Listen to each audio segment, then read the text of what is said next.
order, if we can.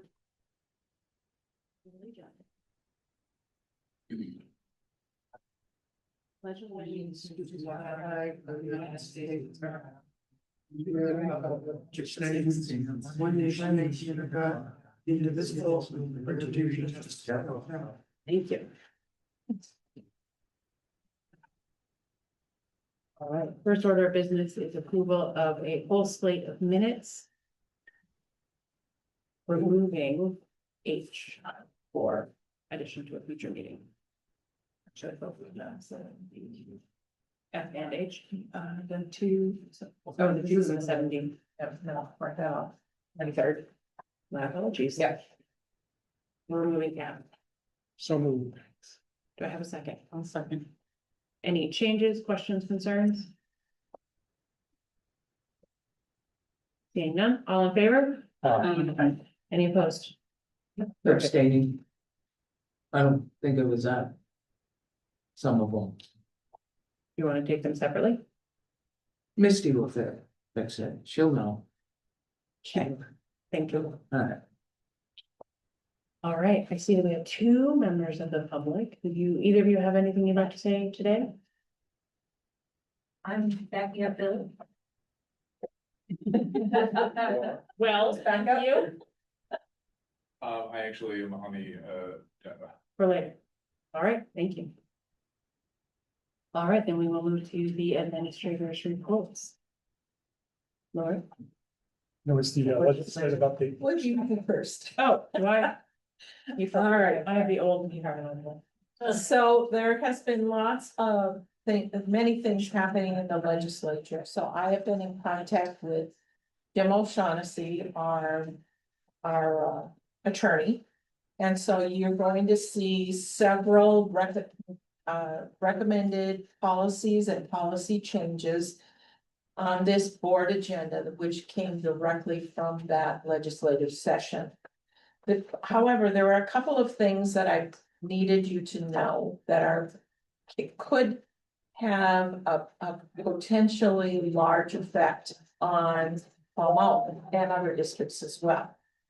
The first one is the open enrollment. So they call, I've talked to Rich Nelevenko, who is one of our representatives. And basically what the policy says is that a student can go to any school district they would like to. The legislature has attached this sum of $10,000 to that. So a parent could take the $8,000 with them to the new district. And about 2,000 of that stays at the prior district.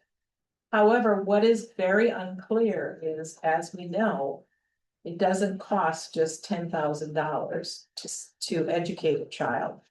And so there's no clarity yet around how does that happen? How do districts take kids in? When they take them in, are there any, what paperwork is required other than just usual? So that's kind of up in the air. But what Jim is doing with the law firm is they have two sessions coming up, one in August, one in September, for administrators, superintendents, assistant superintendents, and then principals as well. That will take what they have learned about each of these new laws and take each district and their administration through what it means in their district. So I wanted you to know that they've been very proactive in designing these presentations for administrators. And as we learn what specific new laws mean, we may need to come back to you again and say, now we need a policy on X. Well, an example of that would be, there's a new law that says we can only have kids can only have cell phones from bell to bell. So. Kids can't have. Can't. Did I say can? You said can. I'm sorry. It's can't. They cannot have cell phones from bell to bell. And so what exactly is that going to look like? And what should the policy look like? So that one will be coming to you. We don't have a policy yet. Another mandate from the state is that all administrators must review their contracts. And we must review all of our policy for diversity, equity, and inclusion. And the state sent specific forms that have to be filled out and signed by each administrator. So I asked Jim, well, what exactly does that mean? For example, Sarah was concerned it would mean we couldn't have a transgender club anymore. And he said that is not the case. If she wants to have if the kids want to have a transgender club, they can still have one. His law firm is, along with some other districts in the state, are going to file a lawsuit against the state of New Hampshire concerning DEI. So what he said was, go ahead and do what the state has asked you to do, but know that this is probably going to be stopped. And what the result is, we don't know, of course. But we'll go ahead and review all of those kinds of things, and then we have to kind of wait and see what's going to happen. So when I asked him, do you feel like I should ask the board if they want to join in a lawsuit? And he said it's really not necessary because we're going to do it as a law firm. So I thought that was very, you don't usually see that, so that was nice for them to do. I thought I was going to have a conversation with you about title funds being held. However, yesterday, I got an email that said they are now going to be released. So I've spoken with Chris Young. He is going to give you a report which shows, at the next board meeting in August, which shows how much we're getting on each title grant for this year, for last year, and the year before, so you have a comparison. The rural grants came out, they look a little bit lower, but until you see 3 years, I don't know how much we'll really know from that. And then I know you, Kevin, had asked about assessment results. So last year's set assessment results are what they call embargoed right now, meaning that each of the principals have to look at their results and see if there are any things that need to be fixed or changed. And by between the 1st and the 15th of August, that should be complete, so that Chris can then give you a presentation on all the current assessment pieces for last year. So those 2 things that have been asked for will be coming forward. So at this point, does anybody have any questions or any comments about legislation? Anything I can look into? I have one about the DEI movement. So I also spoke to Rich Nelevenko and also Steve Smith. And one thing that they indicated was that you then, not only is it our own policies, but also anybody we might contract with. Right. Do we, in order to meet what Jim O'Shaughnessy is recommending we do, are we able to look at all of those contracts as well? Yes, so what I'm going to have happen is each of this principals should look at any contracts they have. And then we'll look also at any contracts that we have. Okay, thank you.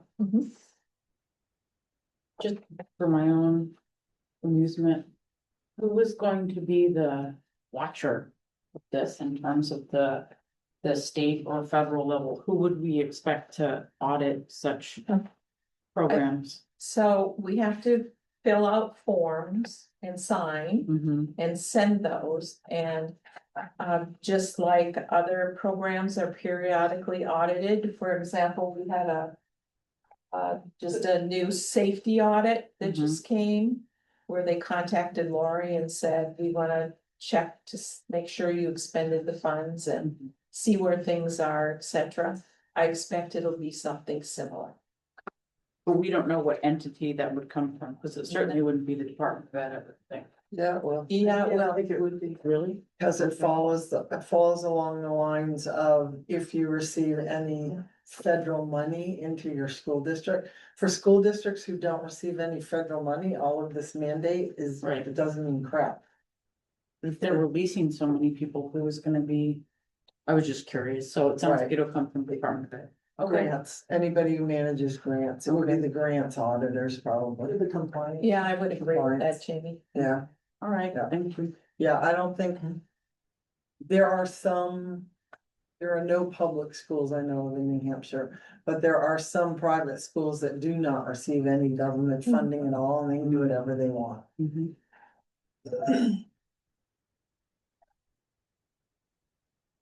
Well, thank you for bringing that forward. There's a lot and this scratches the surface, so look forward to hearing more.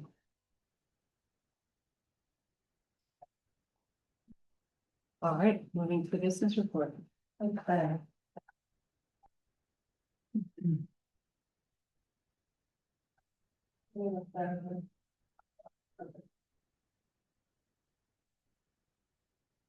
Um.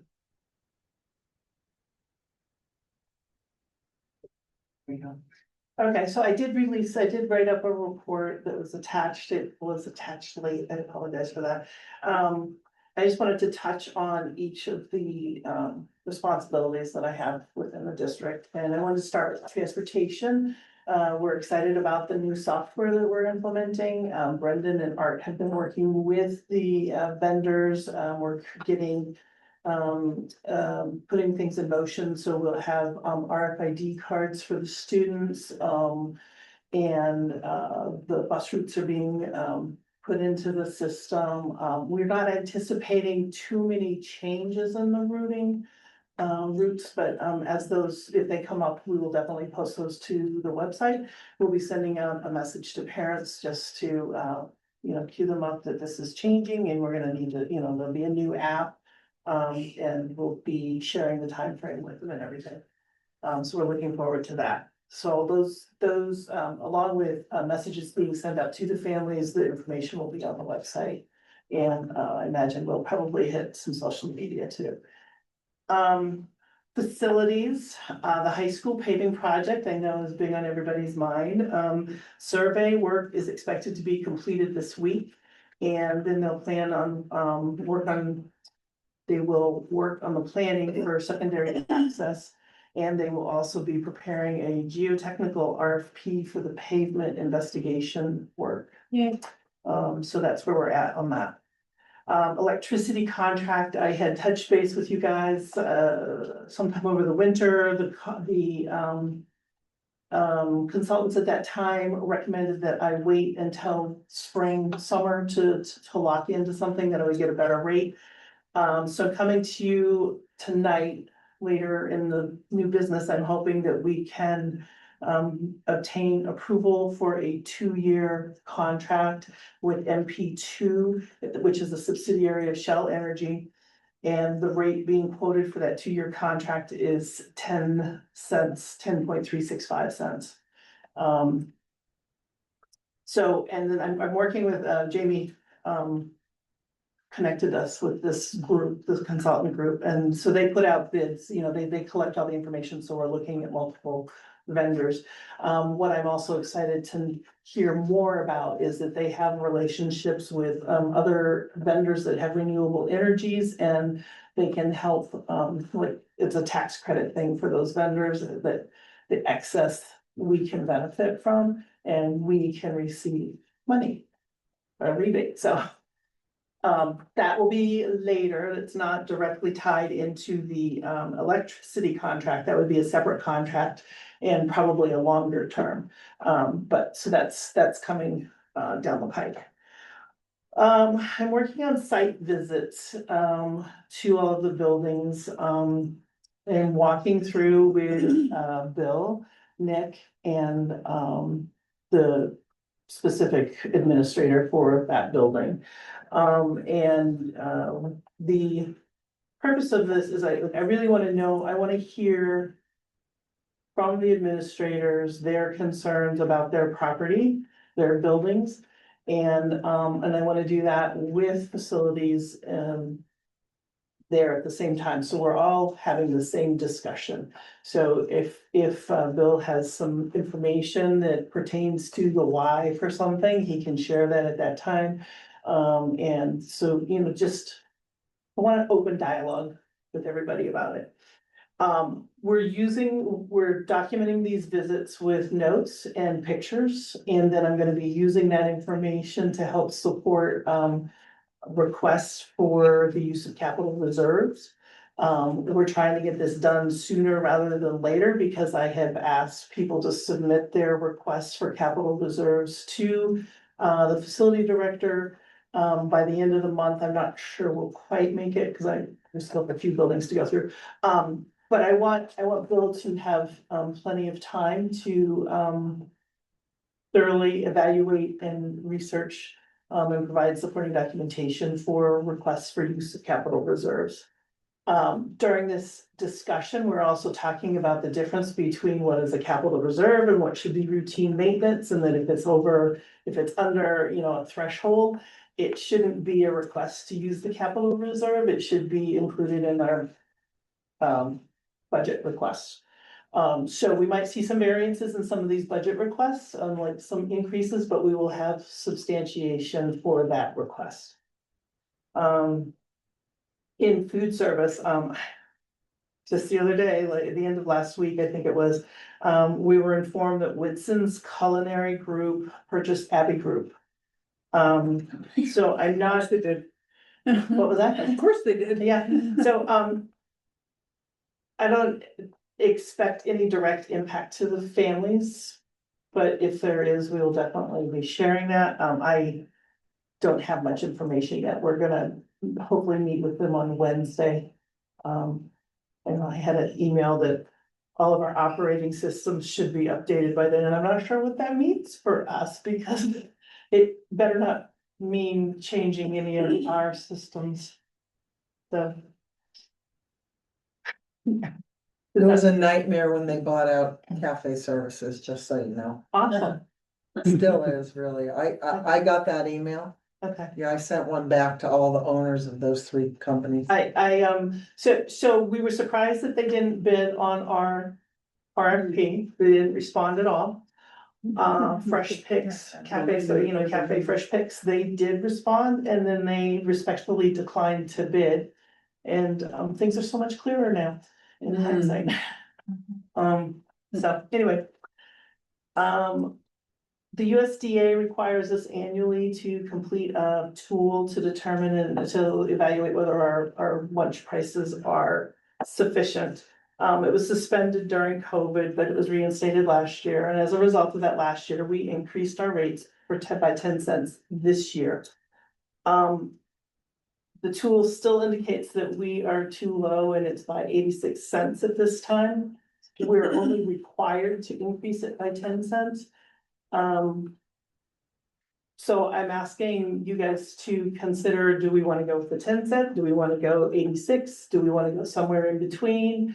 Or do we want to go more in hopes that our rate increase outpaces inflation and their tool? So there's just discussion to be had about that, and I want to just talk this out. I think that we should also look at increasing the adult meals. Price right now is at $4.75. I think we should take it to $5, maybe increase it up to $5.50. I think it kind of depends upon what we decide on students, because I feel like there should be some relationship. Then moving on to business office, directed business office stuff, as Deb mentioned. We were recently notified by the state that Safe Grants review. So representative will be coordinating with Bill to visit and see what's going on.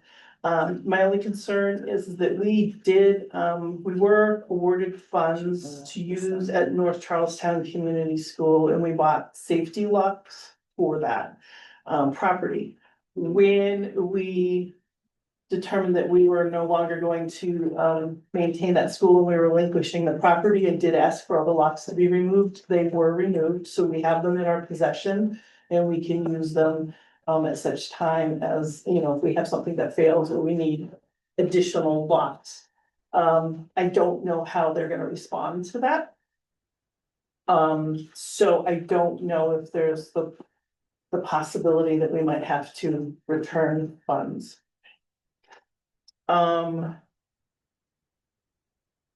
So budget process, I want to just point out that we're all very mindful of the budget. And the process has started earlier this year.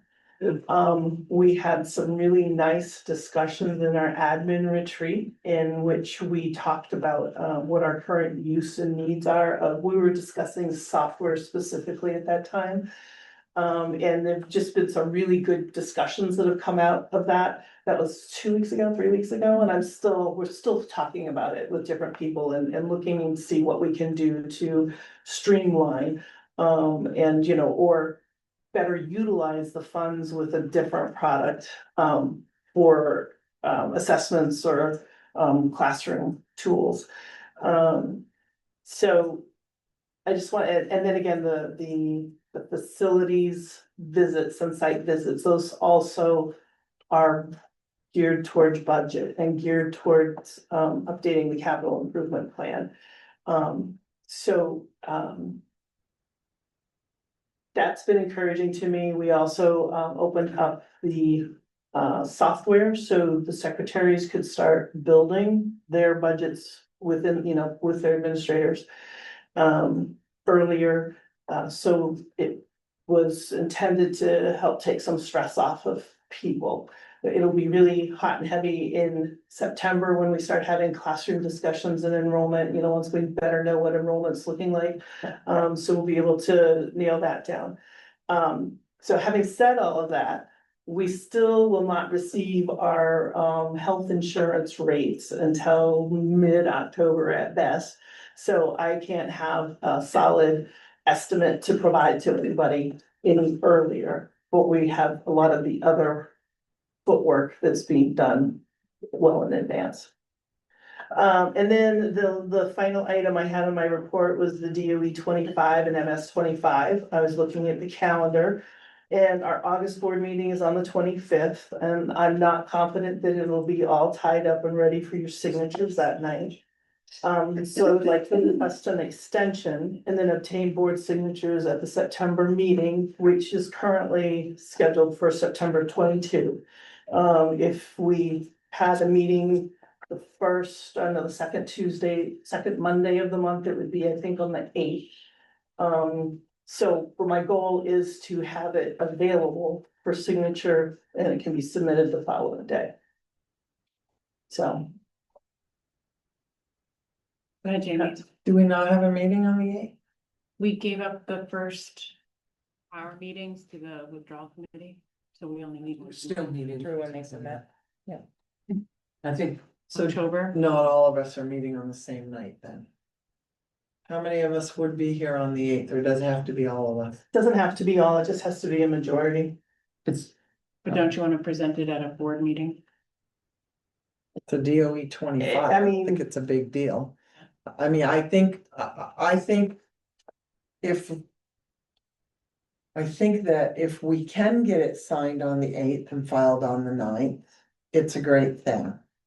So I mean, I think if 5 of us could just hold a very quick meeting just to ratify the DOE 25 to get it off.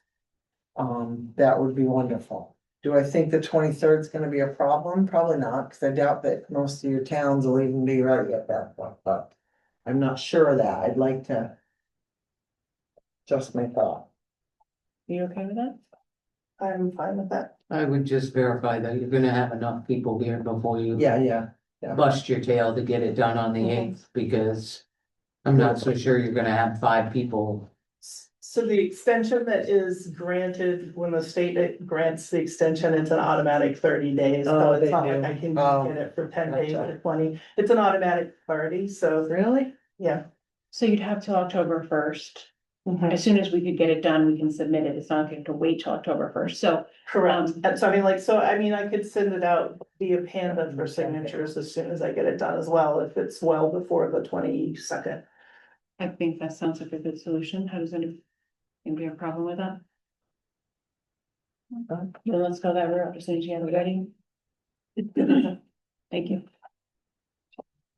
All right, I think that's all that I have. Oh, well, I'm gonna touch on donations really quickly. I know that Deb's covering the policy, but we have a form that, we have Misty created, which was lovely.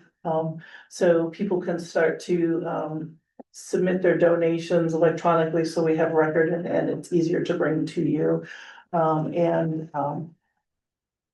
We have quite a list of donations on here, for the board to be aware of, that are related to, high school internship.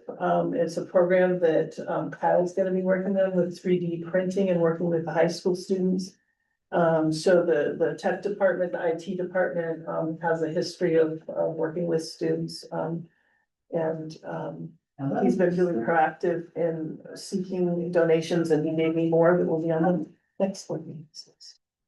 All right. I have a question. Can you do the facility tours of Atworth and Charlestown? I go with you? Because those are I wanted to, see all the facilities, and those were the 2 that we didn't make it to. I just thought maybe that'd be easy just to. Tag along.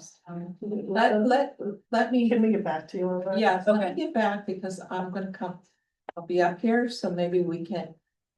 Schedule a time for us to go, Yeah, and I have a key to get. I figured nobody's there though. What's that? Nobody's gonna be there.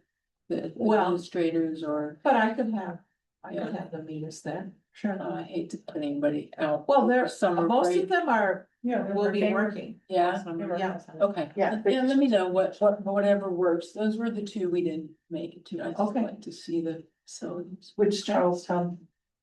The middle. Any of them. Oh, we can go to either one. We didn't make it. We've already gone through the middle school. Yeah, let me Okay. go with you. I'll put it on my list.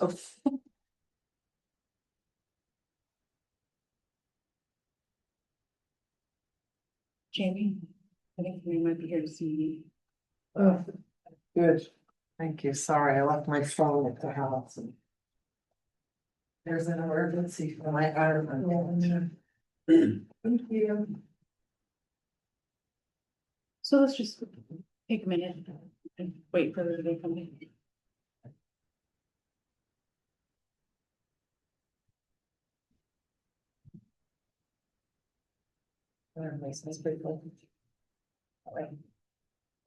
We need a motion to recess, just. Can I have a second? Motion to recess. Second. All in favor? All right. Thank you. Thank you, Lori. Bill, you want to? Yes. There we go. So my update, my HR update is mostly about recruiting. I think we have a pretty good story to tell.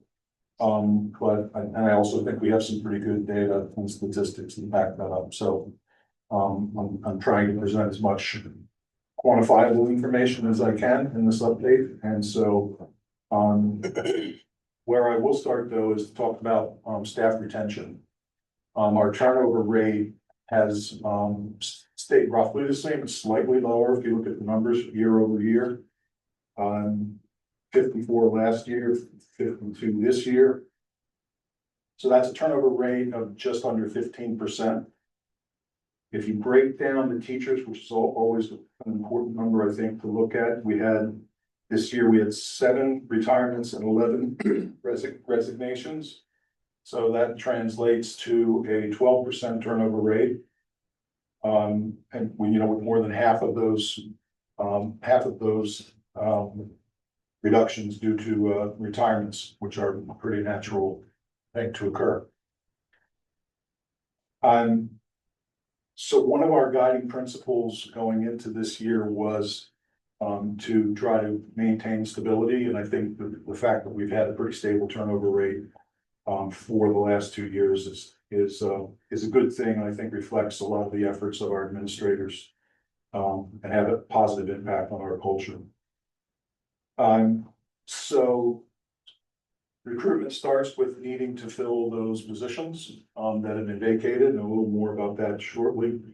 I would like to formally introduce Alice Gable, who has been spending much quality time in the recruitment space over the course of the last year. And done a great job. I think you complete a year like next week, right? First year on the job. So a lot of this data is attributable to efforts by a lot of people, including Alice. So we have hired 102 staff this past year. That does include contractors as well as employees, and I'll go through the numbers here and let you know where that impact has been in terms of those hires. So we've hired a couple of administrators. Jesse Wood, CPS principal. We've hired 18 teachers. The number there says 21. 3 of those include 3 CTE contractors. We've been able to hire 29 paras, which is was one of the big issues we had probably last year and prior years in terms of need and turnover. So those are pretty good numbers. And then 24 support services staff and non-union staff, including 10 contractors from related services. So I mentioned the contractors because not only did they help us out in the last school year, many of them are stayed on for this coming school year. So they are helping us out and continuing to help us out. So that I think we have one related services opening right now, which is, I think, really helpful. So when you throw in the coaches and the per diem sub, that gets to a number of 102. I would say there are a number of factors that are contributing to that success. One of them being we're trying to support our administrators by getting applications to them quickly and then following up on those applications. And again, that's a place where Alice has been instrumental. So our collaboration, I think, has improved. I think if you ask the administrators, they would tell you the number one thing that's improved is our time to hire, our time to process, which is what we've really focused on. We had 329 applications this past year, which is a 33% increase in the number of applicants we had compared to prior years. Kind of noticed that as the year was going on, there was a real influx of applications. That has continued into this year. Again, more on that stuff. So that's a good thing.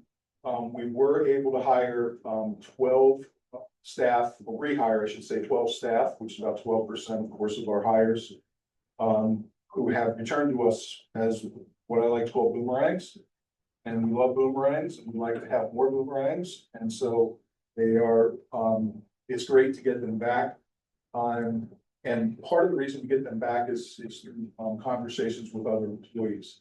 If there was one thing I would like to leave you with is this second bullet. Out of those 329 applications we received last year, 89 applicants, or 27%, selected district employee as the referral source. And that's without the referral bonus plan. And so I think that tells us a lot about our staff. It is probably the number one key indicator of employee engagement is, would you recommend your current employer to a friend or a family member? So that is a good number, and I think we should all feel good about that. It says something about our culture. We also had 30 transfers into new roles, including 14 teachers. So what has happened is that transfers are filling those vacancies that are created by turnover. The administrators have done a really good job, and our staff have been really willing to stretch and take and move into other opportunities and grow and develop, and that has helped us out tremendously. Because the positions that they have been vacated are a bit easier to fill than the relatively senior positions for the people who have turned over, if that makes sense. We have had success with our student teachers this year. We've hired 4, I think historically we've hired something like 3 to 4 a year. I know we hired 4 prior year and we didn't hire anyone. I thought that was a little odd. The 4 student teachers hired 2 permanent. Yes, so this year we hired 2, prior year we didn't hire any, so I mean, that's good success. And I think we need to build on that in the future. We have relocated a couple of high school teachers from out of state, one math and the other in social studies, brand new teachers who are starting with us next month. And had some success around that. We expect to do more of that kind of recruiting in the future. We've also improved our marketing and branding. We are spending more time and more follow-up efforts with job postings that we have. We've expanded the number of posting sites that have worked really. Ed Jobs New Hampshire, for example, has been a really good source for us. We're participating more in job fairs, and we have heard from our new hires as they come in, as they speak to Alice, as they speak to me, as they speak to our administrators, that we have a good reputation in the market. So that's a positive. And then, as I said earlier, we've got really good focused contact with our candidates, and Alice stays up to date in our postings and tries to keep them as fresh as possible. We currently have 24 positions open right now, which is roughly twice the number that we had open at this time last year. Again, that's a function, I think, of a successful You're saying recruiting. that backwards. What did I say? You said 27 is twice the number we had last year. We had twice as many last year. We have fewer openings this year. Right. Yeah. Right, did I say it backwards? Yeah. It's unanimous. We have 54 left. That's why Alice. Good job, Alex. We love the detail. So that's good. I'll just go through these real quickly. We only have 2 teacher positions open right now. And again, we have a much bigger number open this year. One is a special ed teacher in Walpole and a grade 5 math teacher at CMS.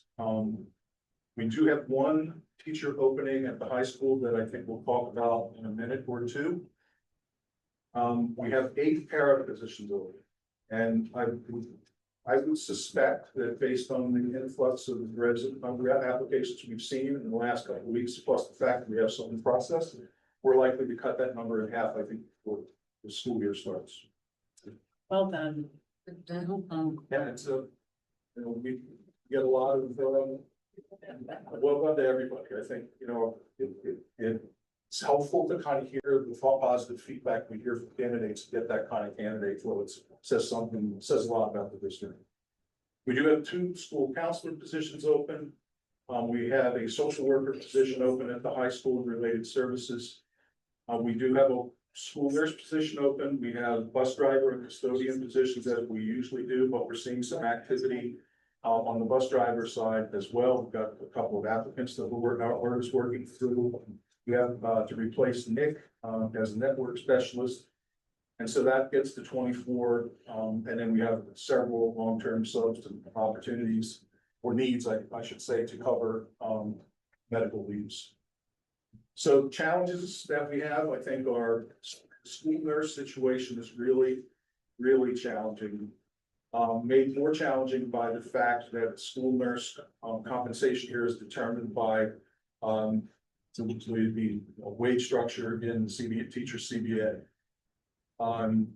And so we are very limited in what we can offer.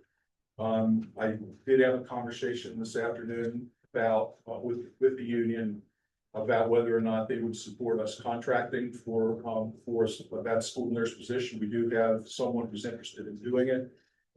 And I got a favorable response. So, but that's a real challenge for us. School counselors are also a challenge. We, up until about 48 hours ago, we didn't have any candidates, but we have a couple now that have come in over the weekend by virtue of us going a little bit bigger with Indeed in terms of our posting, all within our recruiting budget, but we're spending a little more money, and we've gotten a couple of applications that you and I They can talk. simplified the application process, in fact, and in the last couple of weeks, we didn't have anybody complete the application process through Indeed. And then we changed that on Friday, and now we've got 2 applicants. So we're encouraged by that. Custodians and bus drivers will always be something that we're challenged by. The numbers are small though. And then finally, the long-term subs are really hard to find. We thought that might have something to do with our pay level, but recently we did a bit of a deep dive on what we're paying long-term subs, and it's the same rate probably that any of the districts around us are paying. They're probably having issues too, but it's tough when you've got to cover those medical leaves. So those are the challenges we have. I think we want to, for the immediate term, really focus in hard on those paraprofessional applications, turn those and convert those into hires. We need to increase our sub pools, and we've got a couple of per diem subs that have come in the last couple of weeks as well. We are going to hopefully upgrade our recruiting software. I won't spend a lot of time on talking about the frustrations of having to do multiple data entry around everything we do in terms of recruiting and onboarding and hiring, but we are undertaking a software review soon, I hope. And then lastly, we'll continue to explore apprenticeships programs. We've talked about that last year in terms of the Grow Your Own Paris program. We haven't gotten a lot of traction on that, and hopefully, I think we have an opportunity to build that kind of a program here. So I think that's what I have, and I'm happy to answer any questions. Are there any questions? Software review, what are we using?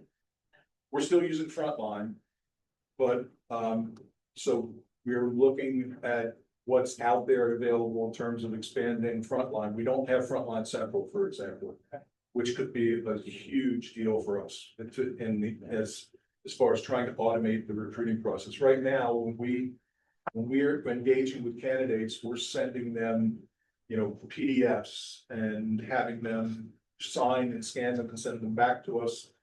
Many times that doesn't work anymore because of the block on social security numbers. So our vision is that when we are engaging with a candidate and we want them to fill out quote paperwork, that they get a link.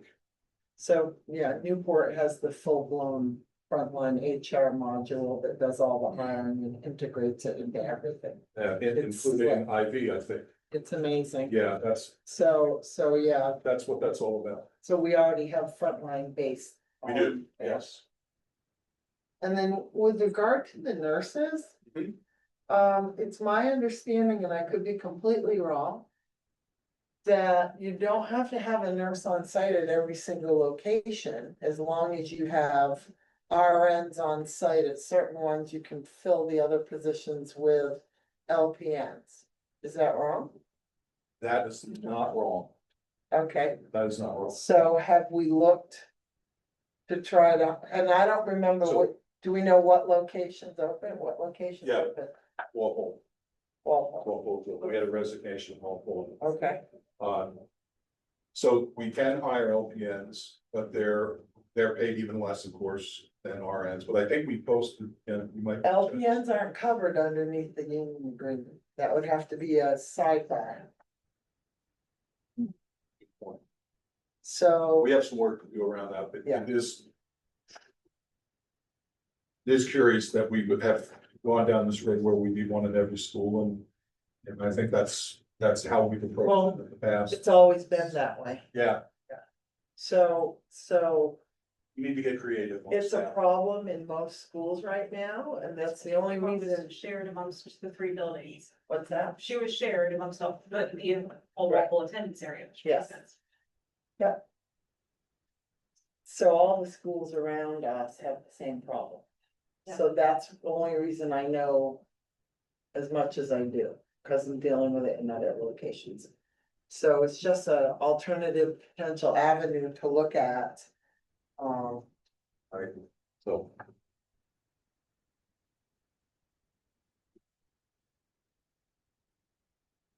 Any other question? Any of our peers? Seeing none. Thank you very much. That was a lot of information. Yeah, good information. On to new business. We have a presentation on a course change request.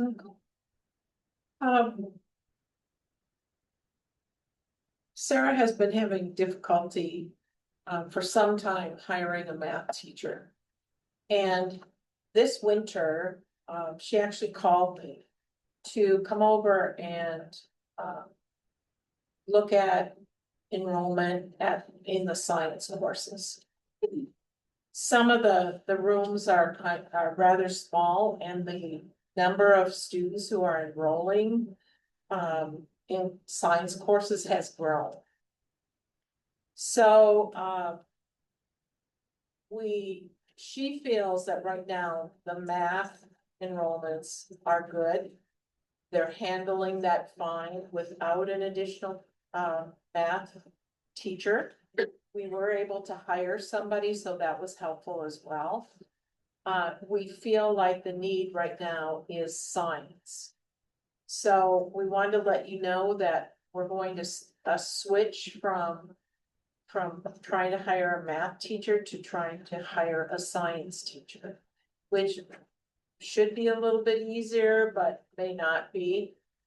And there would be no, other than the salary itself, depending on the years of experience for the teacher, there really is not anything that would change the budget. But we wanted you to be aware in case you're asked, or if you have any additional questions. It sounds like it's just a general science teacher, not a physics teacher or a chemistry teacher, which are unobtainium. Yes.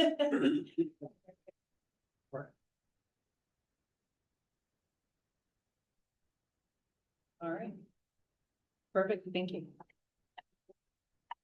Let's move on to the Charleston Community School. So it's my understanding that we have, what they were waiting for was a complete deed from us in order to transfer that property to the Farwell Trust. Jim O'Shaughnessy has worked through that for us, and what we need at this point is approval for our superintendent to sign that and fully transfer that to the Farwell Trust. Was that a so moved? Well, I was gonna read it. Oh, okay, yes, please do. Somebody took the time to write it, so they should probably. I move to authorize the superintendent to convey the property identified as North Charlestown Community School to Jesse H. and Emmer J. Farwell Trust pursuant to a quick claim deed as authorized by the vote of the Fall Mountain Regional School District on March 12, 2024. And further to authorize the superintendent to execute all documents necessary to officiate this convenience on behalf of the district. Do I have a second? I will second that. All right, are there any questions, concerns, or thoughts on this?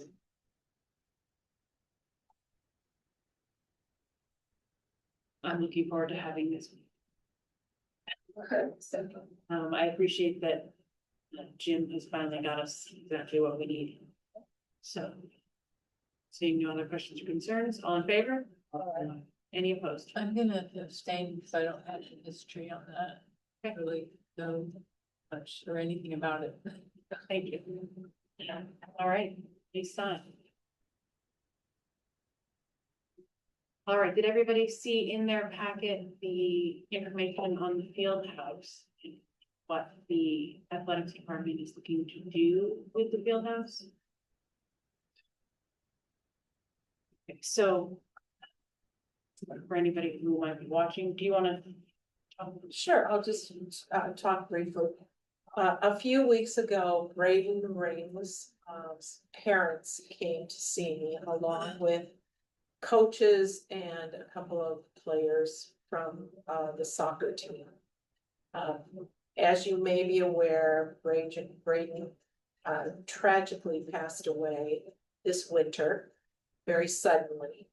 And the coach and parents were hoping that in remembrance of him being such a fine young man, a real Fall Mountain Regional High School cheerleader, his positive influence on the entire school, as well as the soccer team.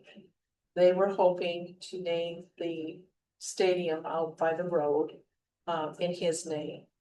According to our naming policy, it needs to come to the board for information. And then it can only be voted on at the following board meeting. So it has to be posted for 2. Certainly if, I would think that if this is the way that the board is leaning, it might be helpful that we need to have Braden and his parents, as well as the coaches here, in case you had any questions. From my perspective and from perspective of other administrators, including Sarah, we're in support of this. You, you said stadium, is it a building, the field house? Right, it's the, how would you describe it? It's essentially like the little tan building that's on the edge of the field, so it houses the concession stand, it houses storage and the speaker system. Here? No, it's on the, Out it's the front. first field on the driveway as you're coming in. Oh. Has lights, it's where the varsity soccer team plays. Has a speaker system in it. Right. Oh, it's the one out there. Yeah. Yes. On the driveway, yeah. Oh, okay. And I thought they meant it's, this. it's currently not, it's never been dedicated to anyone, there's no name attached. Correct. It would be nice at that next meeting if we had kind of a mock-up of what that's going to look like, so you can show that to the public as well as the board, see what they think. I'll ask the coach to do that. But it sounds like a good idea. Jamie? I don't know the young man, or the family. I've not been involved in sports at Fall Mountain for many years. It's a difficult thing to do. And it's horrible when we lose people way before their time. I think it's commendable that they brought forward this idea. I think when we name sports facilities, it can be a difficult situation just because there are so many people who have played soccer at Fall Mountain for so many years. And there are so many coaches that spend multitudes of years, right, coaching. Which is referenced by all the trophies that are in our school and the banners that were hanging in our school. So it's a difficult thing for me to, it's not that I don't support the idea, I think it's wonderful, but it's a difficult thing for me to narrow it down to one person, right? And oftentimes, these things will come up like this because it is the very last person who may have had a tragic end, way before their time, right? So I think, yeah, that's just my feeling and my thoughts on it. So. I do know that this individual's family put a kick wall down at Patch Park. and has a dedication there. Nice. Nice. And I would probably be very much in favor of something like that. Here with a dedication. I have to agree with Jamie on the building thing. I personally know some coaches that probably should have some buildings, and I know community members that probably should have some buildings, so it's a very difficult thing, and there's a lot of emotions around it.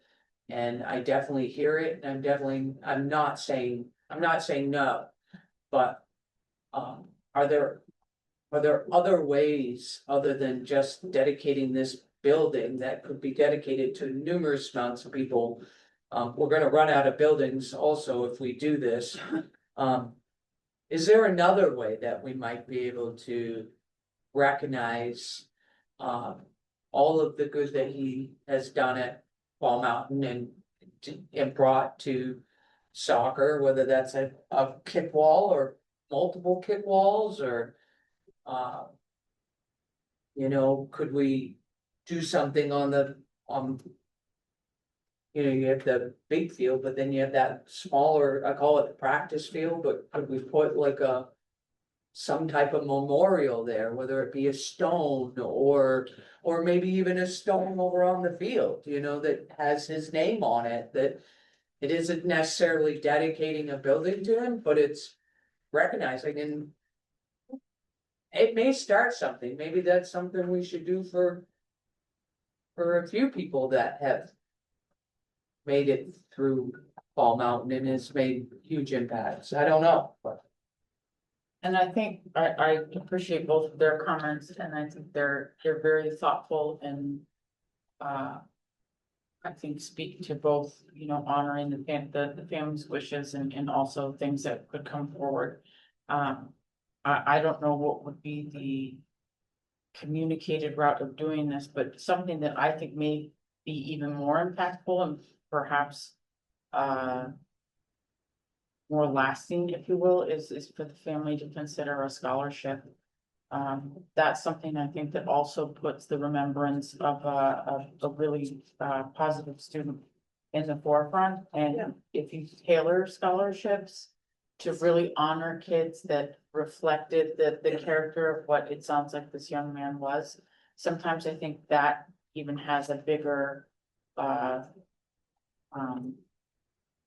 certainly a bigger audience, certainly for longevity. So if there's anything I could do to be helpful on that front, I would be happy to do that. That's a great idea. So, if I remember correctly from our conversation, they're already Okay. taking care of a scholarship. So, if it's okay with the board, what I'll do is I'll circle back around with the coach. These are all good ideas. I'll offer them up. I think the family is very open, and I hear what you're saying. When I was here, my first years, we did Dave Detour Fields down at Charlestown. Right.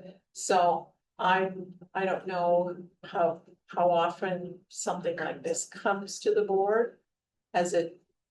Named anything. Okay.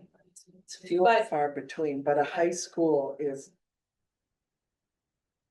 You're talking, we have 5 towns worth of people. Exactly. Who all have stories, right? Yeah. So let me circle back around with the coach and give him some of these ideas and see what we can come up with. All right, thank you. Thank you for that special. The day detour, very much, yes. Yeah. Yes, that, absolutely. That was a local one. That was a town one, Charlestown. and I understand he played in many different towns, and I think that's why the kickball was put at Patch Park, and is very much welcome there and stuff, but, yeah, it's hard, 5 towns is hard. Yeah. Okay, thank you very much. Thank you. All right, the next order of business is to discuss the lunch rate that Lori began talking about earlier in the meeting. More information you'd like to add at this time? I mean, it looks like we had until this past year that just ended, we had not adjusted rates for quite some time. Elementary school lunch rate currently is $3.10, and the high school is $3.35, and adults are $4.75. Could you remind us what the rate is they're recommending that we go to? They're, according to their tool, we are underpriced by 86 cents On both or just? on a weighted average, so we could look at doing. Adjusting, we don't have to adjust both bills plans the same amount. So we could make the adult meal. The adult doesn't factor into that Right. 86 cents, that's just the program meals, which are student meals. Okay. Multitude of questions, sorry about No. this. Yeah. I haven't played with NSLP for quite some time. So the federal reimbursement rates, this is just for lunch, they're wanting us. They don't factor in breakfast at all, breakfast, because I okay. tried that, I was like, well, but we already contribute quite a bit for breakfast, so. What are we charging for breakfast, you know? Oh, breakfast is free for everybody. Oh, it is, okay. Yeah, so this calculation in this tool is based only on lunch rates. So are we CEP across the district? We offer breakfast district wide, Yeah. and we're not CEP at all Anywhere. anywhere. For Okay. any community eligibility program where it's free for It means everyone. free for everybody if you hit a certain percentage rate within your school district population. So. Which we're not close enough to make To it hit, work okay. unless we're gonna. So the federal reimbursement rate for lunch is $4.01, going for 25-26. So we're So charging more than that. we're for charging adult less. meals. For our adult meals, we're charging more. No, I know that, but the federal reimbursement Yeah. rate, right, so here's my concern. If I understand it correctly, because the cobwebs are there, right, it's been a long time. I didn't think the federal reimbursement monies are supposed to. I don't wanna say bolster, but cover the cost of other meals that we're not charging enough for. See what I'm saying? Because, They do, the general fund is covering that. So it's not federal monies there, I mean, like, we still. we have a deficit, right? We still submit our breakfast meals as though it's paid, free or reduced for Right. reimbursement. Yeah, But when we budget, we're budgeting, this year it's 140,000 to go from the general fund into the food service fund. And that partially covers, our breakfast. I understand that, but I understand what I'm saying, right? If we're charging $3.50 for a meal. We shouldn't be Right. creating a deficit. But if we have free people that we're getting $4 a meal for, right? What is our actual base meal cost? Do we know what that is? Cause if your base meal cost is $3.85, then the $4 over here is supplementing the money you're Right. not charging to cover your base cost, which is not okay. Right, which is, I believe, part of the premise of the PLE Sure, yeah, the tool. tool. So yes, we're not charging enough to cover all of our costs. What's our free and reduced percentage? You know, is it I like, don't know offhand, is it approaching half? no. In some communities, it It is, is. in some buildings, not necessarily entire communities. Right. And we weren't able to run those programs everywhere this summer. Right. Um, Cause this is hard. Because if here's the thing, right, with food service, if you guys don't realize it, but like the right thing to do is to up it to the $3.85. and then the participation rate is And gonna then drop if off. your participation rate drops, then you're supplementing more to the Right. food service programs. So you have to find the sweet spot where you're not gonna lose participation. Can you tell us what that is? Yeah, I wish I could, Jenny. Which I've is got why crystal ball. we've been continuing to do the free breakfast is Right. because what the the data is showing us is that if we are providing the breakfast, the participation rate in lunch is higher. Because more kids are. I think what Jamie said is important, though, that if there is a change going forward, I think communicating that to, you know, just the normal person in the community that, you know, that there's a why here. It's not just an opportunity to capitalize on something else. Right, and we can't be a for-profit, or this No, program but, can't be a for-profit. and you're not, because you're under the federal guideline, I Right. bet your meals are costing more than $4. Right, no, and I Your understand base that. cost of the program per meal, they should be able to give you a meal price per meal. Because you have a contract, you're outsourced, right? So what's in the contract for price per meal? I'm just curious, you know? I don't know, okay, I have to look it up. I'd be curious to know what the price is in the contract. I don't think it's. Oh, maybe it's not done yet, right? 'Cause No, the there's- contract's done because, but the PLE tool, we usually get that in April. No, I know that. The I'm just, contract, we had to have that done. okay, So the contract is done. I don't believe there's a per meal price. there should be. It's how they charge you. Should be how you're, so you're saying they're just giving you a full budget? Based on prior year? Based on participation in meals. Yeah, prior year. Yeah, Yeah, okay. yeah, That's But I- interesting. Double check I will. to see if they put a per meal price in there anyway, cause then you can see. By moving this, how it's gonna affect the cost on at least the program. When do you need this by, Lori? I just wanna communicate to August families 1st. as soon as possible, and we do need it,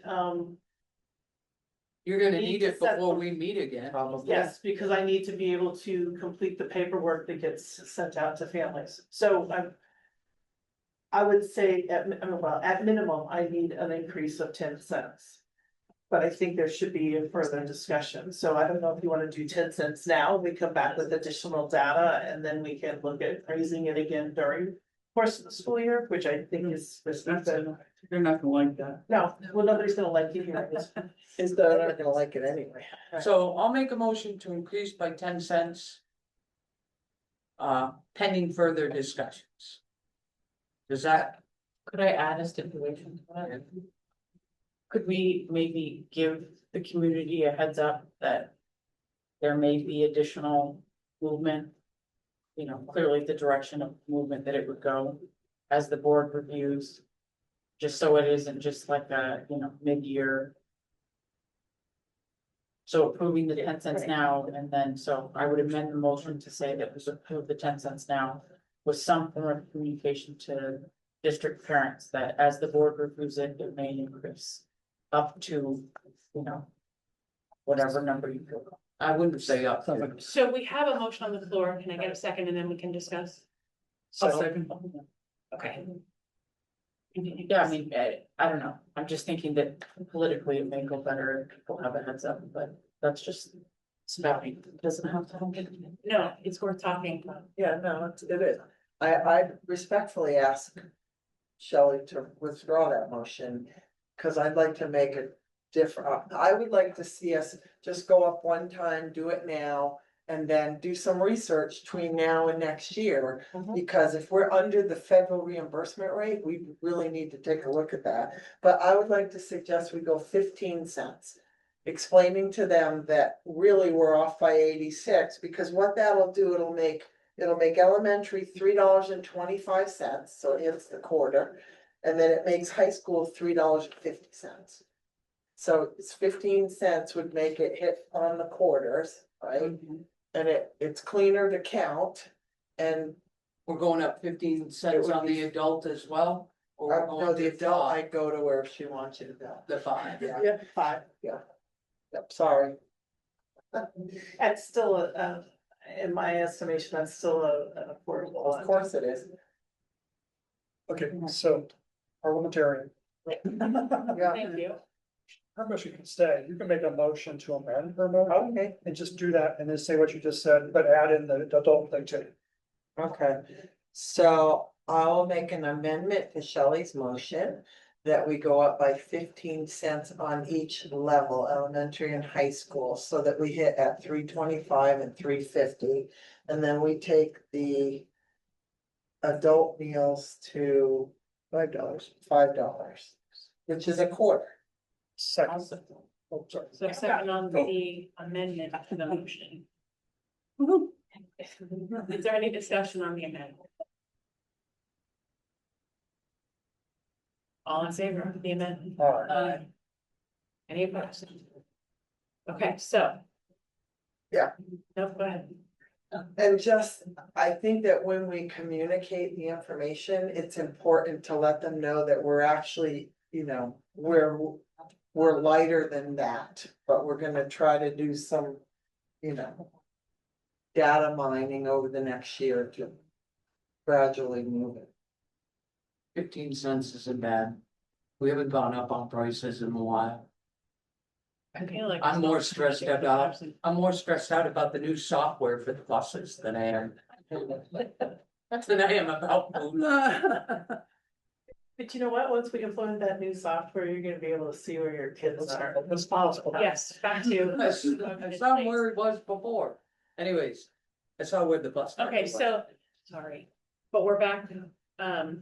So what do we need to do with the original motion? It's amended, so we can, we now, debate the amended motion, which is, then we can vote eventually on accepting that. So. Perfect. Are there any other thoughts on the amended motion? Yeah. Did we vote on the amended? I thought we just We voted on voted here. something. There's a second. That- Are we just gonna say yea? All right, all in favor? Aye. Any opposed? Thank you. Thank you.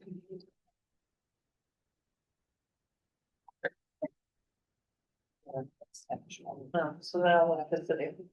Okay.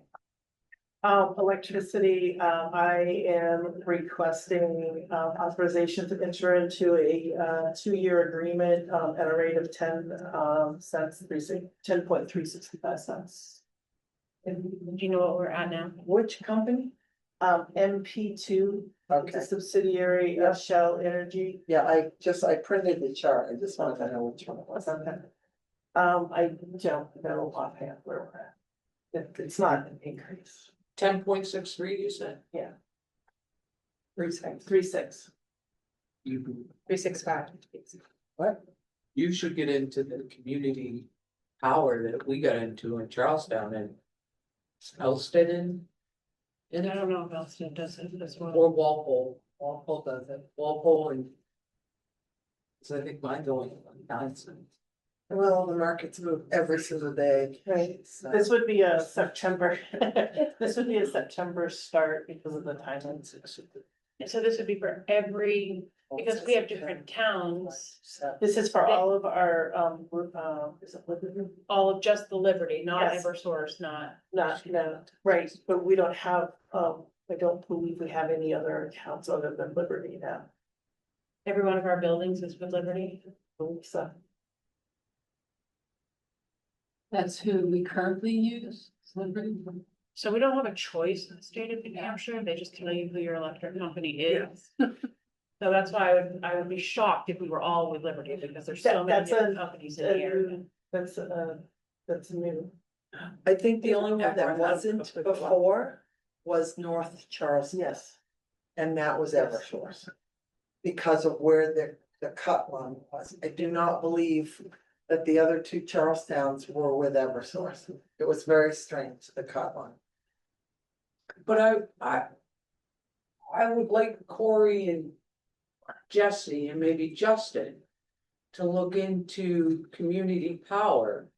Their supplier would be Liberty, Mhm. but they could go with community power because of the rate things. It's, I think, a very similar program.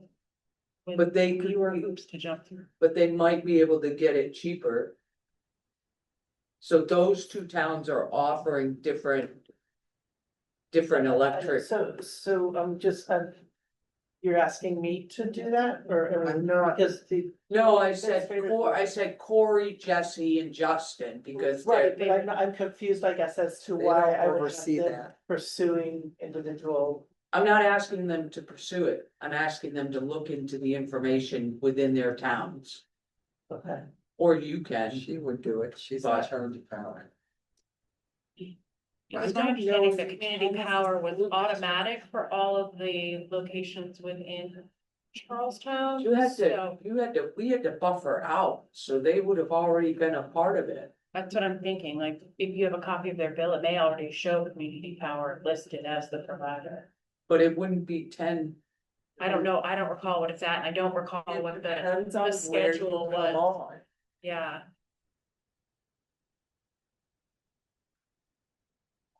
So All right, when I do will you look need a into that. decision from us in order to start 9/1? By August 1st. No, like today, because if you don't, so here's It'll how lock it in. works. It'll be different price tomorrow. Right, this changes daily, Mm-hmm. like daily, multiple times Right. daily, depending on when you ask them to run it. Mhm. They will hold it for 24 hours for you, usually. So you usually will have it run the day before. This one's a couple days old, so I'm curious. She sent it to me last night, so. Okay, so, oh, is it a day? I'm sorry. That's okay, cause she was going to send it to me on Friday and I didn't receive anything, and then she gotcha. sent it to me Okay. yesterday. So they will farm it out. And then you get multiple quotes back, and then they'll color code it, show you what your best rates are that are available to you at that point in time, as it changes daily, right? And so that's why I appreciate that you brought it to the board. I'm pretty sure most of these agreements have, Like an exit clause? gotta get CRS, they have out clauses, they have, what are those called? What you- Yeah, I know. yeah, what you call it, agreements in them, where if, I mean, we're going to budget to pay for electricity next year, right? I mean, you can't not. So normally, as a business person, you come to the board to ask for permission to enter into a multi-year agreement that you may not be able to break, although it has to still have a breakable point in it. So I thought I had to come. Yeah, I for had all- to bring, yeah. so I'm curious what our I policy reads. waffled over this. Did you? Yeah, cause I never brought these to the board, I just did it. I still just do it, even at Hanover Dress and Norwich, because you don't have. Literally, they change right then, the next day, it's like buying oil, it changes, boom, every second. So, yeah, and the world is a really crazy place right now, but yeah, I think first Shelley, like contact the town, both of the towns. Walpole, cause I know Walpole does it, Walpole and Charlestown, and see if you can join or not. I don't, knock on wood somewhere. I don't know that these are gonna go up and down hard. They may, cause we're going into a 90-degree heat wave. But if the comes back off, they'll slide back down a penny or so. It's crazy. Yeah, I know. So could we make a motion to, because she needs something to act on? I know. So can we make a motion to get the business administrator? Yeah. You do it. That we give the business administrator the authority Yeah. to research that thing, I don't know what it's called. Or enter an agreement as she sees fit. Community power That I did, yeah. and multi-year electric agreement. The 20, yeah, right. I'll second. Good job. All right, is there any other discussion on allowing? I think that makes the most sense, changes like that. Or point of discussion. Laura, can you just, when you speak to Fell Power again? Just ask them what may happen. If you have if you lose 3 buildings. Right. Because if you Oh, yeah. sign a multi-year agreement in Walpole, Langdon, Poland, you lose 3 buildings. You wanna make sure you're not held to pay for all of that wattage. Okay? Yeah, that would be the end of 20. That would be the end of 20. But if you've got a 4-year contract, I don't think they offer those anymore, they used to, but. They will go out 36, they Yeah, there's a- usually don't go 48. Some of them will go 48, but yeah, that's a I can't get that long one in way. there. Yeah, That's a long it was way. nice. I mean, there's a 3-year contract out there for 10 cents. I know, I'm crying because I had a 3-year that's at like 7 cents Oh, That's what I my. had. at SAU7. I hit the bottom of the market, but So that's a great suggestion. You're all set with all of that? Okay. Not yet. All in favor? Any opposed? Thank you very much.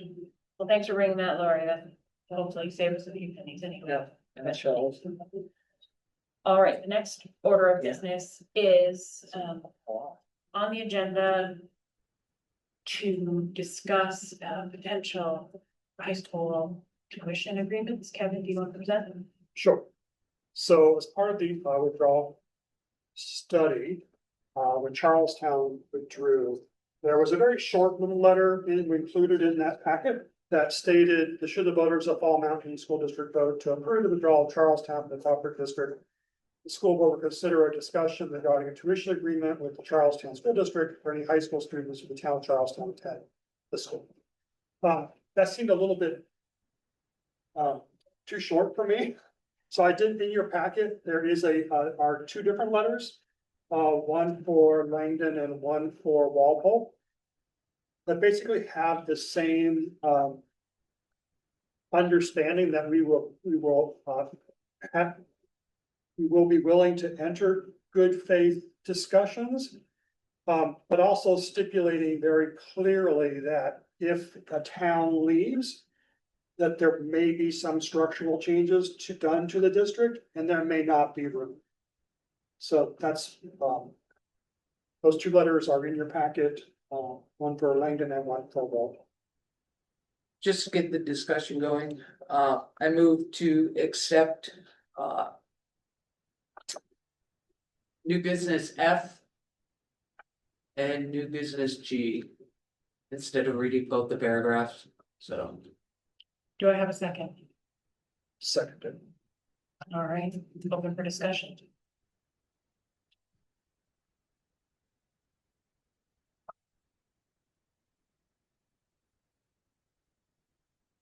I see that it makes sense to put that in, to acknowledge that we will have the discussions, but I appreciate that it also says there may not be structural room for all of those students. It's a lot to think about when make changes.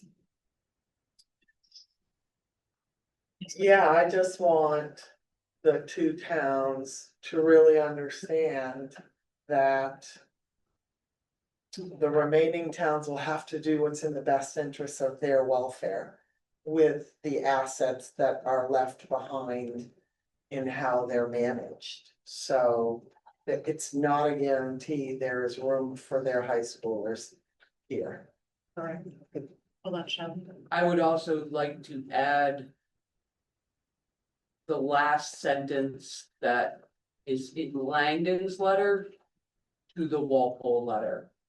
So Langdon's letter has the structure post withdrawal information on it, but the Walpole one stops there. But I want to make sure, What's in there? What was that?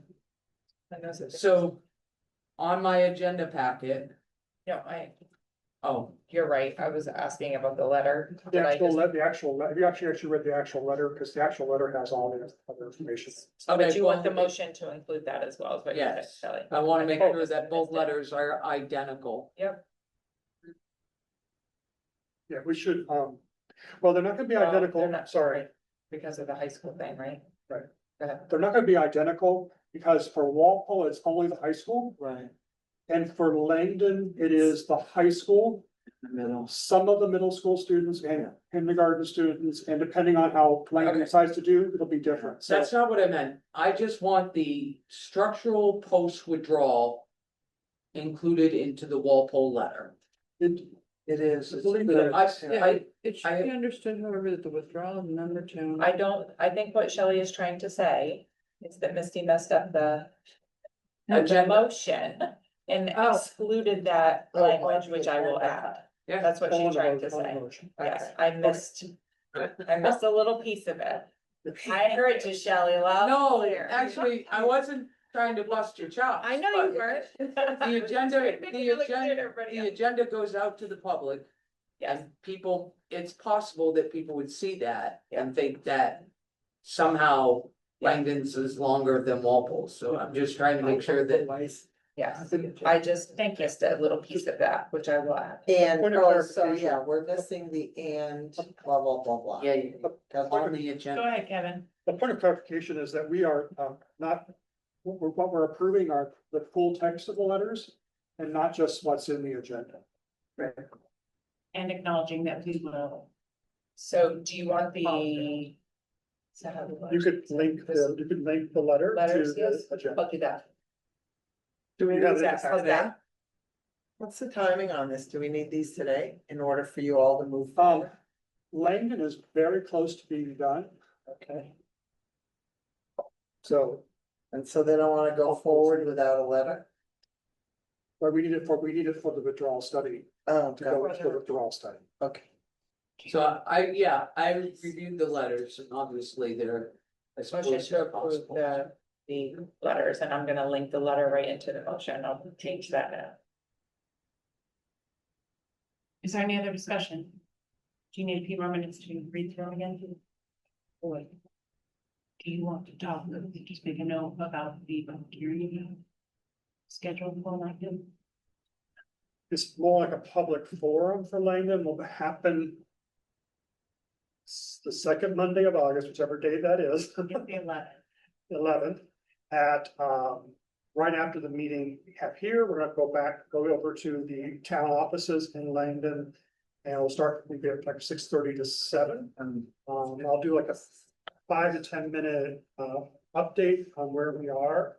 And then it'll be, the rest of the time will be open for questions about the withdrawal study and budgets. Thank you. I move. Just waiting for it to get. All second based on Shelley approving them. What? So I'll second it based on your approval. Any other questions or thoughts? I can read this again. That's good. Right, all in favor? Aye. Any opposed? Thank you for bringing that forward. The request that we have to ask, Is that a vote? Misty to please write that up and with but so that. Like it is for Charlestown with all of the school board members on, Letterhead. on the letterhead. Yeah. For both letters and then ask Melissa to sign them. Then send us. We should just put PDF copies in the withdrawal study. Folder. Did you call the vote? Yeah. Oh, I did not vote. That's why I. Oh, I asked- you guys- There wasn't a roll call. Okay, Oh, I just asked all in favor. okay. Would you like me to call again? I Would you didn't like- hear myself say anything, but Well, I asked. I'm sure I heard you say yes. I'm assuming somebody else must have thought I said yes to. I asked for any opposed. I heard nothing, Okay. so I. So we assume we're gonna pass them. Okay, got it. I'm a yay. Go ahead. Sorry, I didn't hear you. I'm trying. It's okay. It's all right. I heard the second part, I didn't hear the first one. Hang on, it's going. I know, it doesn't help. All right, fantastic. Let's see if I- So here's where we'll add that. All right. Something has come to light in the, during this meeting, so I would like to have a motion to add an agenda item, the acceptance of resignation. So moved. Can I have a second? Wait, say that again, I can't hear. I'm sorry, I'm asking for a motion to add an agenda item. In light of receiving a resignation during the course of this meeting that we need to take care of today before our next meeting. So we have a motion and a second. So I just have approval. Any all in favor to approve the agenda item? Yes. Yeah. So moved. Okay, any opposed? Okay, none. It's sweet sadness. That we received a resignation from Jenny Donovan. She's Oh. moving on to a really exciting opportunity, and I totally understand where you are coming from, but it is with regret that That's you just that. receive your resignation. With regret to get it. It has required Monday night meetings. And, it's for a district that part of the withdrawal studies are looking at sending to kids, and I don't want anything complicated for the board, Sure, so. It's Makes sense. understandable for sure. it makes sense. Yeah. So we've appreciated your input, Uh-huh. your expertise and presence here with us. And enjoy. It's incredible what we're doing to support these communities. And I think without question, we wish you the very best. Thank you. So, all in favor of accepting the resignation With regret, yeah. Yes. So moved. and here. opposed? Oh, I refuse to vote. Thank you. So that brings us to the next part is that we need to open up, an opportunity for a new Walpole representative to bring their letter of interest to the board, hopefully before our next meeting. So we go ahead and past practice, at least in the last few times that we've had a resignation on the board, is that I have a letter that we will entertain. Letters of interest. So I'll put that out. I'll send it to the select boards and the community and post it on our website. Where's Andy? Andy's in Kentucky. Too far away. We have Sue. Too far away. He hadn't sold his house, we might, Right. claim the zip code. It's a good builder now. Austin's going. Yeah. Right, so I'll put that out there and Jenny, feel free to put the word out. I will. And so. Do we want to talk about an additional board meeting between now and the end of August, or just use that meeting to? Have our people come. Present to the board. Does anybody have any thoughts on? No, sure, it's necessary. I think a month of having the word out is probably about the right amount of time anyway. Because we probably want to at least. Opening, what do we call that? Accepting these applications until probably 3 weeks or so. Okay, That's right back to the August. I'll put a deadline and we'll ask them to come to our. August.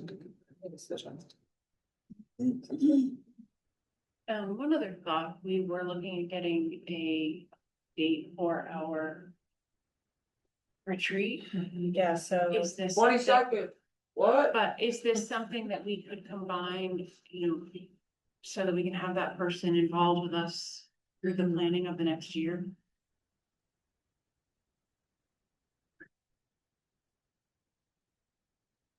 Yeah, I had thoughts on that too, but I don't know that are we there? No, Okay. No, I mean, are we at that point in the meeting? Not that, are we there? I'm not there. I think first we need to determine a date for the retreat. I have 6 of 7 responses with no one day that works for everybody. Yeah. So, Yeah, and I didn't vote, sorry.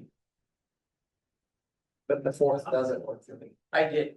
this. No, that was, I put a bunch of dates on there. I already sent you the link over sitting there. I wouldn't worry about the new person coming to the retreat anyways. You got It might be. Kevin, June. I mean, you got March, you got elections coming up, so. That person isn't, they may be long-term, but then you could have another 2 new board members, so. I would like to have our new leadership, if we have any, with us. I think that's kind of important for a retreat. Oh, I'm sorry, we can go to the retreat on the agenda when it's set on there. I was just bringing up it as a point, so like when we might want to have the. That was my question, where was Oh. there? No, okay, now I understand. No, I wasn't sure if the board wanted to have the full board with a new person at this retreat that we're trying to schedule later on in the agenda. Gotcha. So if not, then we can move forward with our August meeting date as the, We don't wanna blow their head off the Yeah. first meeting they come to. but we get really good food. I never even got the chicken salad. Where were you?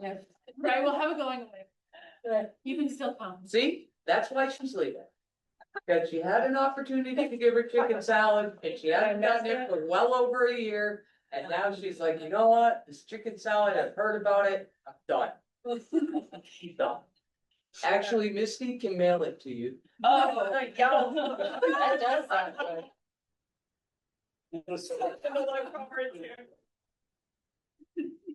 I will check with You you. go the way around. We'll take a round check on that one. I'm joking. To Utah, to someplace else to then finally be here. No, thank you. Okay. All right. I could do those. I could do one of these. Okay.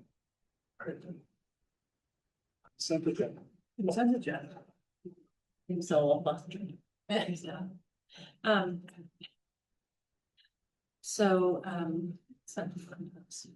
You have policy. Did I miss a? Oh, I did. All right. To the consent agenda, does anybody have any piece or part of this they would like to remove from the consent agenda? Seeing none, I have a motion to approve. Motion to approve the consent agenda. I just screwed this up.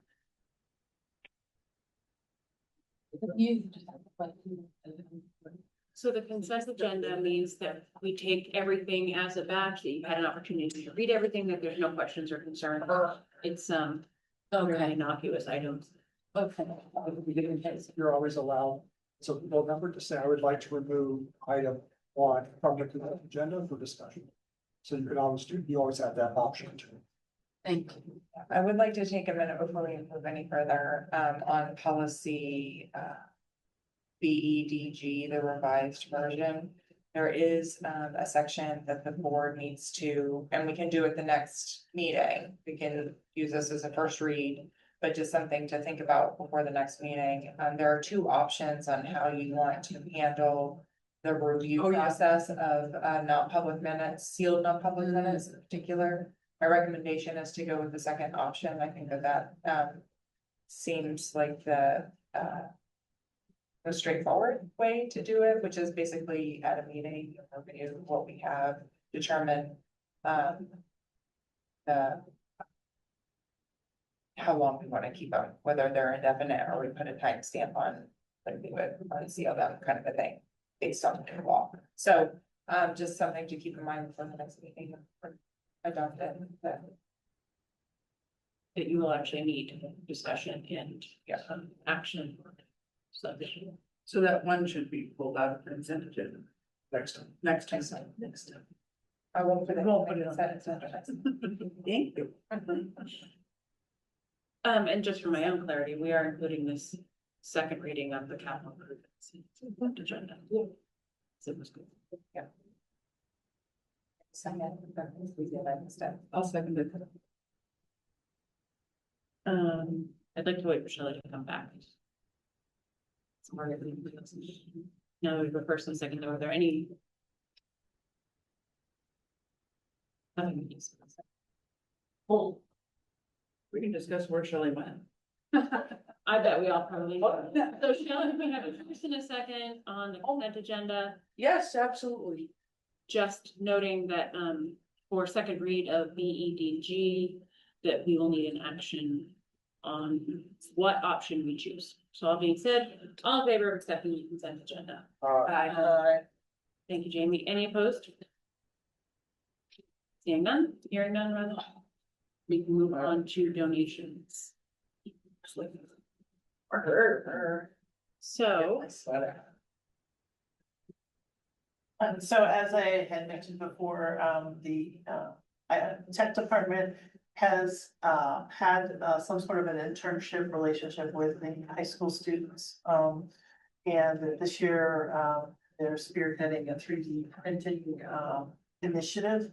And Kyle's been very proactive in working with businesses to solicit donations to help fund this. So if you have additional, like Kyle's here, if you have questions about the program, Is that what all of these donations are? With the exception of the Home Depot, so I can describe that one in a second. Oh, okay, so so the, this spreadsheet. Lori, can you mention why we now have donations on this spread, on the agenda? Or- So, with the policy, that's actually been in existence for a while, but we need to update ours. yeah, We really need, just for transparency purposes, the board should really see what those donations are. You don't need to approve them, and we can no longer take anonymous donations. They must be attached to a name or a business. So what Misty did is she has created a really easy way for us to see what donations are, and it keeps track of them. And what she's suggested, again, just for transparency purposes, is that anytime a donation comes, you'll see it pop up on the board agenda. And again, it's not, I think, how much is it? 25,000 at Yeah. the state level, isn't it? for public hearing. For public Public hearing, hearings is are it 20,000 Right. Right. But Hi. we still feel that you should be aware of these things. I think it's also a good way to recognize the community for their donations, right? So the Drewsville General Store, I mean, they're a little tiny store and they give back to their community immensely, and for Yeah. them to, and that doesn't take away from Walpole Cavender, who has done a whole lot down at the Walpole School.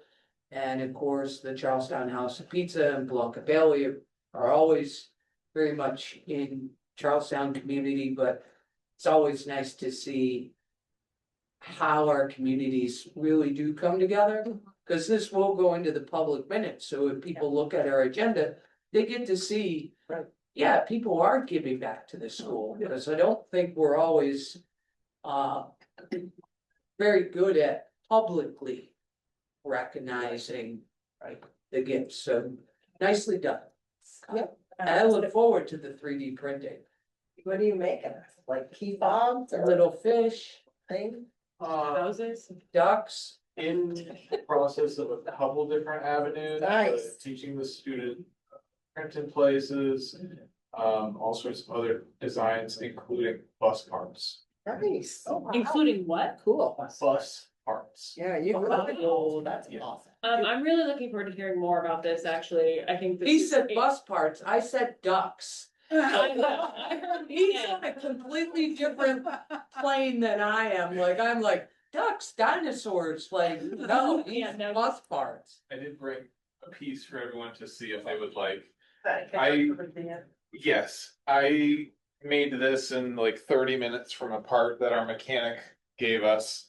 That he actually uses to put buses back on the road after a radiator leak happens. Oh. He uses those and we can print them for cheaper costs, and the students will Crazy. themselves, that this should be used. And they'll handle the heat and the pressure? So the printers that I hoping to get with these donations can print carbon fiber blends, Okay. which are good up to over 300 degrees. You only need 210 for the end. Okay. Yeah. Well, find out, right? Yeah. The plate that went into my daughter's head was Mhm. 3D printed. Oh, cool. Yeah. Wow. Was, It's fascinating. It starts with one part, Yeah. and in 2 years, he can 3D print a whole bus fleet. There we go. Part of this process, actually, I haven't mentioned this to you yet, but I To meant make to. houses. Wheeling and Chamberlain Machine are looking for job shadow opportunities for the Nice. students. And Keene State College has opened the PDC building for tours as well for their courses. I toured that building. And they actually have a tissue printing for human cells. oh, Yeah. wow. Yeah. And that was a lot of fun to see. Step across that plate in my daughter's head. So can I, Lori's like, wait, this isn't at all what I thought it was gonna be. No, Yeah. no, it is to some degree, it's just I haven't been able to get into Yeah. the nitty gritties, but I mean, I imagine that you've been coordinating with Sarah as well, Yes. the principal, to make sure that this is all in Yeah. alignment, and the kids are gonna get credit for it. Yep. Okay, and, Are you talking about the internship? well, the internship or the program with you, So the internship is half a credit per semester. That's an ELO, okay. I believe. The That's- ELO, and yes. is there the opportunity to expand this into something with the CTE? It is not for CTE, no. I've already talked to Deb about that. That's why I went to the public. It's not because I couldn't get it. Okay. Right, but, But they might, Is it something? but it could possibly become a course. But So- yes. So I'll talk to Sarah about that. Interesting. Excellent job. Thank you. Thank you very much. Sorry. Go ahead. No, I wanna go backwards. Yes. Yes, we can, just quickly. So KCB, That's what I was raising my hand, because I wanted to point out the process, like we touched upon it. I'll let you ask your question, but I think you're gonna ask the question that I was. No, I wanna go back to, I didn't realize, was that a change in this year's legislative It about was. anonymous gifts? Yes. Wow. That's huge. Yeah. It started out trying to require authorization for everything. Wow. So I did want to point out that the substantial change in that, aside from that, is that, while we don't need to have a public hearing to accept gifts under the $20,000 or $25,000 threshold, there is language that anything over 2,500 needs to be accepted by the board. Yeah. So, our idea is to bring everything forward. In this case, it was just information tonight, but I'm gonna leave a static donation kind of Section, yeah. category. And we'll have an information and then we'll have an action one depending on the cost, but That's like such a ridiculous change. How are they gonna prove that you are who you are? Who's gonna, that's stupid. I'm sorry. I don't disagree. I look forward to it. Yeah, that's exciting. Did all of those make it in or ones I just gave? Like you could No. get a check. No, the ones that you gave me tonight will come to the next one. But it doesn't have to be approved by the board according to policy, so. Is there a So time somebody frame on when drops you get in order to make it to the next board meeting? Cause I've got about a dozen more waiting. so the superintendent can accept anything under $2,500. That means each, right? As long as they're under $2,500, the superintendent, and we'll put them on the next agenda as information. That makes And sense? the agenda is prepared like Wednesday, Thursday before. Yeah. It's not cumulative, it's by person. Right, yeah. fantastic. So that was a nice addition Wow. to something fairly easy, so I appreciate the information. And we only have the one 3D printer. I have eight currently, but they are going on 6 years old. First gen. Okay, so we do have a donation that is larger than the 2,500 threshold from Home Depot. So Sarah was approached by Home Depot through one of the teachers who retired recently, Beth, who works there.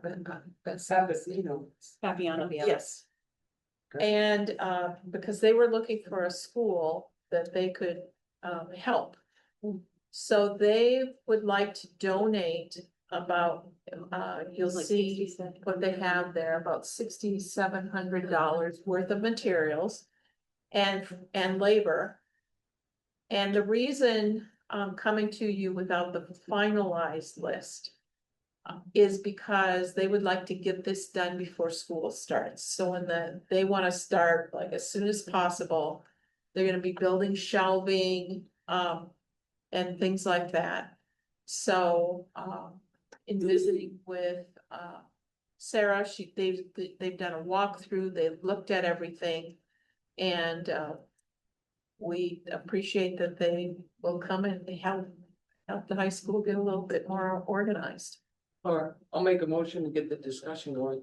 I motion to accept the donation proposal from Home Depot. Do I have a second? Thank you. All right, any other discussion on the proposal, on the project, on Home Depot, on donation?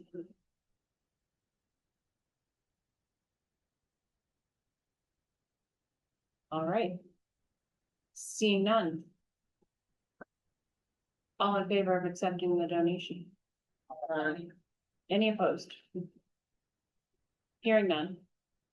All right, thank you. I can't wait to see what it looks like in the field house when it's done. Will definitely be much more usable space. All right, the next order of business is to set the board retreat date. I know Misty's worked really, really hard to find us one. We've moved to a weekday, which will be at the FAU instead of sitting on, Lakeside. That's, we'll plan one for next year. What are we looking at? So, with Jenny's resignation, we do have two common dates that it looks that everybody here can attend, and that's August 21st or August 28th. Shelley, you said yes, you can't take it back now. I didn't say yes to both of them, did I? Yes, you did. There was 6 on both of them, that's the only reason I took those two. The 28th. Oh, that's. a That's the Thursday. day before school's start. No, school already started on the 26th. So early. Yeah, well, I don't know who's on the board, but we should probably look at that. I would prefer the 21st. I would prefer the 21st as well. The 21st, that's a Thursday. I thought we said the 22nd. 21st or the 28th are the two common dates. I would prefer the 21st because my daughter's visiting. You said yes to the 21st. I thought I said yes to the 22nd. No, Someone else. but Shelley, I see it right here. All right, if you say so, It's a Thursday. I'm all for it, because I have a funny feeling.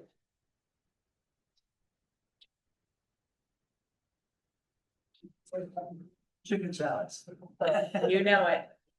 What will be the time frame? 5:30 to 8:30 8:30. and 9:30 if we get off track. we're gonna be here. Not being very nice over there. I guess. All right, Can you do 5 Can you instead do of 5:30? 5? wow. I know, was I'm pushing saying, it. I'll get you earlier, 5 to 8. No, I was, that's fine. Just be Shelley. All right, I think that's Till something. 8:30, Thank we you for can putting go. that all out so that we could find a time to do so. Right. Now I'm going to put it here before I. And we're having it outside on picnic tables. Because it's a retreat. I mean, we still could go to the lake. But it's a long way from home. Yeah, and you gotta drive. Yeah, because then we're not gonna get out until 10:30 and that's very dark. Where is this? Though there is a Dunkin' Donuts right down from that. Here are the. Lake House. At. Yes, What's the problem? All right, You're gonna put it on our calendars, right? Yep. So, I knew I had something, just another, so, I could put out a, draft. Budget calendar, budget timeline. Initially, Wednesday, the 4th was our deliberative, session date. I was wondering if the board would entertain the Monday, February 2nd. And not. Yes, we'd like to entertain the Monday. On Monday for what? Deliberative session. Misty can't be here on a Wednesday. Yeah. Oh my goodness, I'm sorry. Oh. I don't care, I probably won't, I'll be in Texas, but. I'll Zoom with you. That works for you? We'll do the snow date for, Is this February? yeah.